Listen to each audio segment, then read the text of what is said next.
সবাই অবগত আছেন, ফিলিস্তিনের আমার মুসলমান ভাই বোন, বাচ্চা, শিশু এবং নারীদের উপরে যে অত্যাচারের স্টিম রোলার চলছে। রমজান মাসে এক মায়ের কান্না দেখেছিলাম। মায় বলেছিল আমার মেয়ে সারি না খেয়ে রোজা রেখেছে আর শাহাদাতের মাধ্যমে ইফতারি করেছে। ও আমার ভাইরা,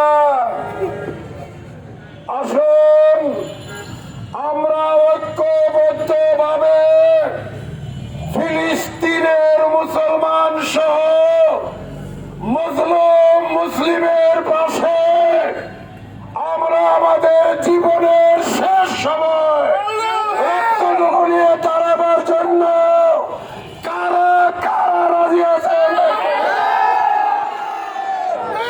আমি জানতে চাই, যদি ফিলিস্তিনে যাওয়ার কোন সুযোগ আবিষ্কার হয়, আমরা যেতে পারি, কাপড়ের কাপড় সহ কারা কারা যাব? আমার বন্ধুগণ, অন্তর্বর্তীকালীন সরকারকে বলতে চাই, ডক্টর ইউনূস আন্তর্জাতিক সম্মান, আন্তর্জাতিক অবস্থানে আছেন। আমরা বাংলাদেশের মানুষের, সকল মানুষের সমর্থন নিয়ে ক্ষমতায় আছেন।